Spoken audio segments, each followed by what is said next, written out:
সকাল সকাল দোকানে চলে এসেছি। আজকে সকালটা শুরু হলো দোকান দিয়েই। কারণ হচ্ছে মামসোনার ড্যাডি গেছে বাবুর টিউশনেতে। বাবুর টিউশনে ফিস দেওয়ার আছে, আর সাথে টিউশনের মানে পড়াশুনো কেমন হচ্ছে একটু জানবে বলে, তাই জন্য মামসোনার ড্যাডি প্রতি মাসেই একবার করে যায়। আবার মিটিং থাকলে ডাকলে তখনও যায়। আর এই দেখো দোকানে বসে আছি, একদম মেঘলা আবহাওয়া দেখো, সময় তো কাটছেই না, খদ্দেরও নেই। চলো এইভাবেই বসি, দোকানে ডিউটি দিই। চারিদিকে আমি আমি ভরে গেছে। এই যে ঝুড়ির মধ্যে রয়েছে 4টে আম আর একটা মৌসুমি লেবু। আম 4টে বান্ধবীদের গাছের আম, তো পেরেছিল দিয়ে গেছে। আবার এই যে আম বান্ধবীর মাই পাঠিয়েছে, তো বলে দিয়েছে যে কেয়ারার মাকে অবশ্যই দিতে। দেখো সে আবার এসে দিয়ে গেছে। সকালে সমস্ত কাজ সেরে একবারে ভাতটা বসিয়ে দিয়েছিলাম, ছেলেমেয়েরা খেয়ে স্কুলে যাবে বলে। আলু সেদ্ধ ঘি দিয়ে ভাত খেয়ে গেছিলো। আর এদিকে দুপুরের মতো ভাত করে রেখেছিলাম। একটু বাইরে বেরিয়েছিলাম বেলার দিকে, কাজ ছিল সেগুলো মিটিয়ে আসতে প্রায় 2টো বেজে গেছে। এসে ঝটফট করে রান্না করেছি, পটল ভাজা করেছি, শশা কেটে নিয়েছি, লেবু কেটে নিয়েছি। আর একটু চিকেন বানিয়েছি, আজকে মাছ পায়নি তাই চিকেন নিয়েছিল, চিকেনটা বানিয়ে নিয়েছি। আর শেষ পাতে খাওয়ার জন্য একটু আম কেটে নিয়েছি। খাওয়া দাওয়া সেরে নিয়ে একটুখানি রেস্ট নিয়েছিলাম। একটু রেস্ট নিয়ে এই যে বেরিয়ে পড়েছি মামসোনাকে নিয়ে নাচের ক্লাসে।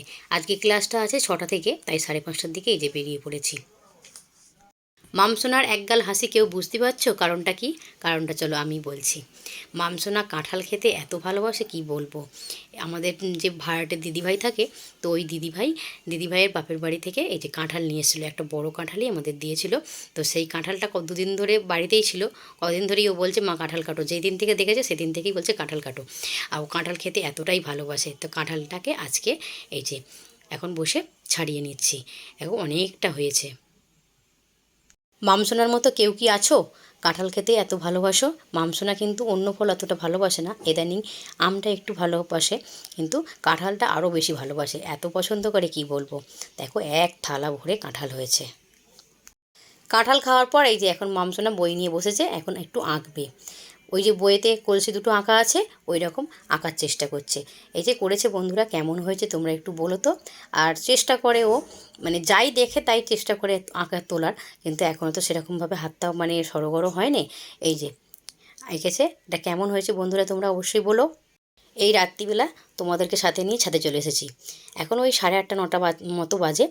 আর এই যে এসেছি তার কারণটা হচ্ছে এই যে এই ফুলটা শুনেছি দিনে মানে ফোটে না, রাত্রিবেলায় ফোটে। আর কি সুন্দর লাগছে, অপূর্ব সুন্দর লাগছে, তাই না বন্ধুরা? আর এই যে ড্রাগন গাছে কত ফুল এসেছে, ফলও ধরেছে। সবটাই মামসোনা ড্যাডির পরিশ্রম। আগের দিন তো দেখিয়েছিলাম কতগুলো ফল, 2টো মতো ফল পেকেছিল। তো আবার এই যে দেখো ফুল এসেছে, ফুলটা ফুটেছে। কালকে এটা আবার মুরঝে যাবে। রাত তো অনেক হয়ে গেছে, প্রায় 10:30টা মতো বাজে। এই যে রাতের খাবার বানিয়ে নিয়েছি। আজকে রাতের খাবারে রয়েছে চাউমিন। চলো বন্ধুরা ভিডিওটা এখানেই শেষ করছি। সকলেই ভালো থেকো, সুস্থ থেকো, সাবধানে থেকো।